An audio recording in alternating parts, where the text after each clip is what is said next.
Sport Fishing on the Fly is brought to you by Maui Jim Sunglasses. First Tellurium Corp., the future of mining. And Hardy Rods and Reels. Good day, everyone, and welcome to another segment on the bench. Today I'm going to bring you another fly from the Fly Fishing Western Trout Streams book of Jim McLennan's. These are some of his favorite patterns for moving waters, and this is definitely one of my favorites as well, the Bow River Bugger.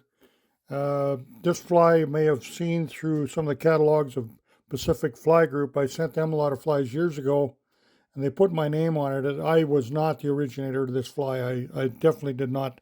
It was Peter Chenille who was the originator of this fly, a guide on the Bow River. It's one of the most popular flies there and one of our favorites. It's tied in many, many colors.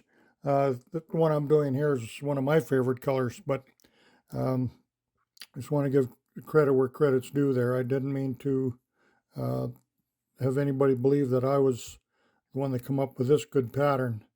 It's just a very, very nice variation of a woolly bugger, which is, of course, one of the better patterns ever created. And the woolly bugger was created by Russell Blessing, I believe it was. Started that, took a woolly worm and added a marabou tail. So let's go over the materials we need to tie the fly. Start, I'm going to be using a size 2 streamer hook. We'll be using some 35 thou lead wire. We want this to get down nice and deep. Big water. We'll be using some 6/0 tan thread to tie with. The tail material, I'm going to be using some woolly bugger marabou and Sculpin olive. The body, I'm going to be using some chenille. This is kind of a variegated chenille, a little crystal in there. Very nice rayon chenille. On the tail, I'm going to use some very fine Flashabou on there, kind of a goldish brown, green. Blend there is one of my favorites. You can use all different color combinations of that. I prefer Flashabou over the Crystal Flash because it just breathes better. The Hackle on the rear, going to be using some burnt orange saddle. This is going to be some of the real webby hackle from the back of the saddle here. That makes really nice woolly bugger hackle. Lots of movement. The collar is going to be some deer hair. So let's get a hook in the vise. Tie one of these up. A great fly. We'll get some of our 35 thou lead-free wire. I'm pulling this on the shank really tight. We need the weight to get it down in that heavy current. Fish this fly like a sculpin. Want it down deep. And when I finish my flies off, a lot of them are tied. They have the collars go right around. I flatten mine out on the bottom. I just basically have the hair on the top, push a little water, and it also kind of levitates the fly a little bit more too, makes it act a little more like a sculpin in my opinion. Just the way I do it. Okay, I'll tie in at the back here. You could tie that lead down first, but I've got it. You can't hardly move that right now. You don't really have to put in a bunch of cement or anything on there, in my opinion, but if you want, go ahead.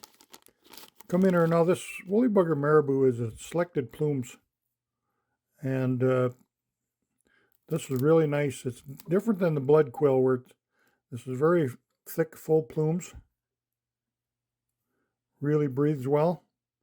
I'm going to take the marabou and I'm going to go back to back with it, so they're basically flared out right, so that doesn't hinder the movement. I want as much movement on this fly as I can get. I really want this fly to really swim. Cut the butts off. The tail can be body length long. That's just a pretty long tail. Then we'll come in here with some of our flash. Take about 4 strands. See, there's some gold and there's some red, green. Tie that on the one side. Use Crystal Flash, just, I wouldn't overdo it, just maybe two strands of Crystal Flash. This is just a lot nicer, thin, it really breathes well in the water. Let me come to the back here. I can see what Jim had this one in his book as one of his favorites, and nobody knows Bow River better than Jim McLennan. He was one of the first guides out there, and sure helped a lot of us and over the years. Appreciate everything he's done for us. So I just wanted to tie some of these flies that these books are Jim had in this book, and I know it'll be not just Bow River. He's fished all over the western United States and Canada and many other places, but pick up some of his books. Very good, talented writer, a great guy, a great friend to the fishing community. Come forward with my rayon Hackle here, the variegated Chenille, I should say. I'm sorry. And I like the coloration of that. You can see the green glint picking up on that. It's kind of a nice, very nice coloration.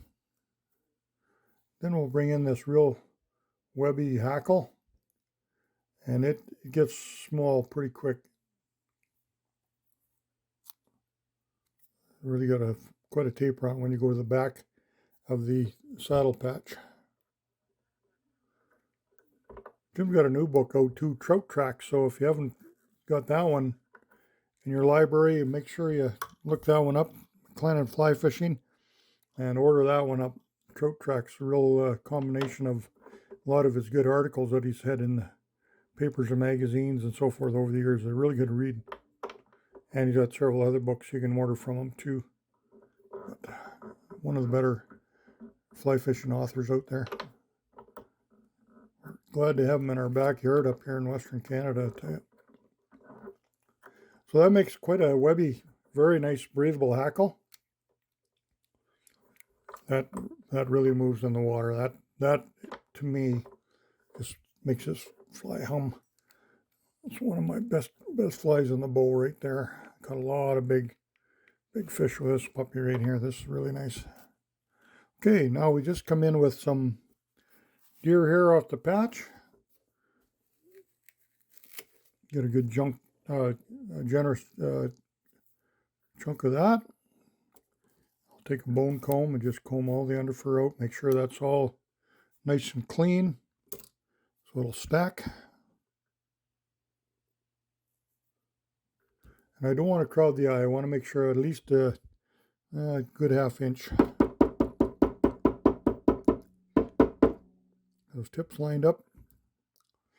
There they are. Look, the black tips are just perfect. Keep it all kind of gathered together here. Come back about a third. I'm just going to take 1, 2 soft turns, and then when I pull it around, it should follow in a nice collar all the way around. And generally, that's the way that fly is tied, and you can do it that way. There's nothing wrong with it. I sometimes trim them off the bottom, like I say. They just swim a little better. I like them a little better if they do.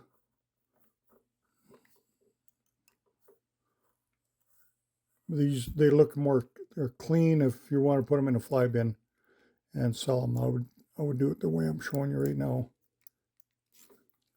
Having that go right around. Now, if you got hair in the way there, you can hold the hair back when you use a Motorelli.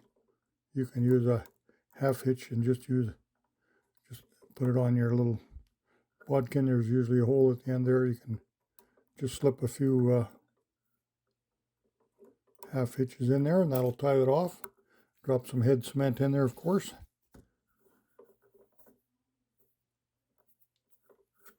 And then I'll just bring in my scissors.